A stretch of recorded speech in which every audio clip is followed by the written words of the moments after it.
Okay, children, we off break. This is a mass grave here, and we ain't got time to be sitting around too much more.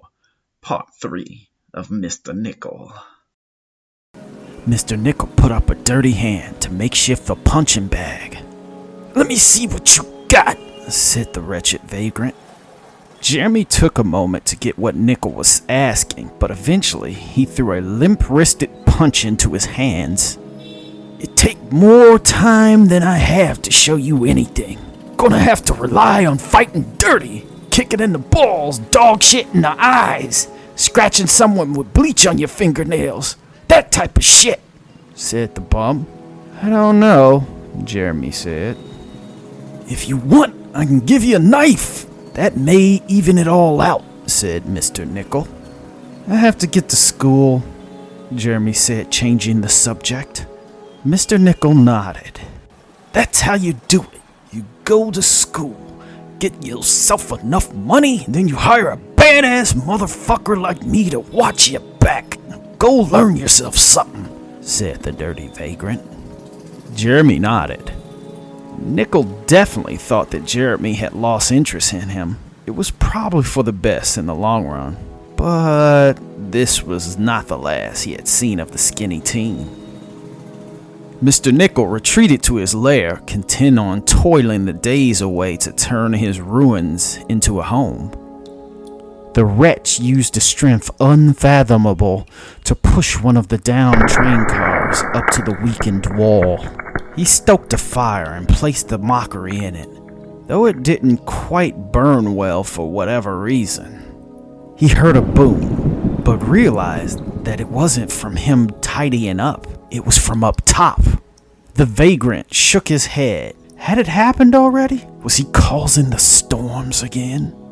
For once, Mr. Nickel had something to do. He felt as if he had peace of mind. The wretch moved the boulder that served as his door and slipped through the cracks. He walked the underpass, and even so far away from open air, he could see lightning ripping swaths in the air and a rain pouring down relentlessly. Nickel heard a beating heart and breathing behind one of the columns. Slowly, he drew a rusty knife. Hopefully, he wouldn't have to use it. Hopefully. He turned a corner, and there was Jeremy, huddled up and shivering. He was broken and battered, worse than ever before. I was waiting for you," Jeremy said, stuttering from cold. "Why?" Mr. Nickel asked. I wanted to learn how to fight," said Jeremy. The teen nodded off and went unconscious from the beating he took. Mr. Nickel looked at the boy with alarm. "Fuck," he said sharply. When Jeremy woke, he felt the warmth of fire on his skin, and there was a dirty blanket draped across his arms as if he were wearing a cape. Mr. Nickel was warming his hands over a fire pit, and the roll of thunder echoed on his ears. "Where am I?" Jeremy asked. "Purgatory, kid," said the vagrant. Jeremy didn't say anything. He just looked around for his book bag, forgetting Derek and his goons had taken it from him. "You know you damn near died sitting out in the rain, all beat up and shit," said Mr. Nickel.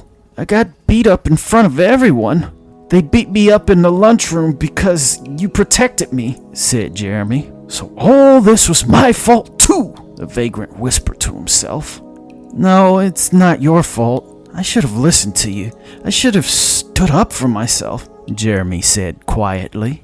"What did the weather forecast say?" Nickel said, jumping completely off subject. "What?" asked the skinny teen.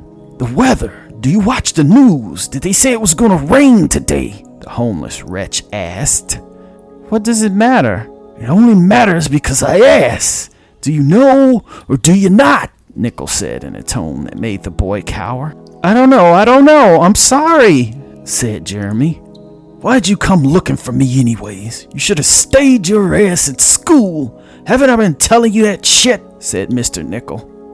"I don't know, I had a dream that you'd help me somehow." "Dream, huh?" Mr. Nickel said quietly, as if he were coming to a conclusion in his head. "Kid, I can't help you," said the vagrant. "But, no buts, I can't help you," said Mr. Nickel. It was situations such as these that led to things more horrible than Jeremy, being a mere boy, could imagine. Nickel threw down a rusty knife. "If you want to deal with a bully, scare him off you. That's all I can tell you. But don't come back here, 'cause I won't be here." Jeremy took the knife skeptically. "Wait right here while I get the door," said Nickel. "Come on," yelled the vagrant from the darkness. He had moved the boulder before the teen could see him. Just before Jeremy squeezed through the cracks, Mr. Nickel felt as if he should leave him with something. The kid obviously needed help that he was not equipped to give. "Sorry, alright, but I've got my own problems, kid. Just stay alive and you'll get through it," said Mr. Nickel. Jeremy smiled. Though he was bruised and beaten, he was being cast aside. Mr. Nickel closed his eyes as he left because he knew exactly what he was feeling. The dawn was coming. Mr. Nickel had all his gear on him, and after the sun came up, he was going to be on his way west. He sat in the foliage, watching a dreary, lightning-filled sky replaying the events of the past week in his head.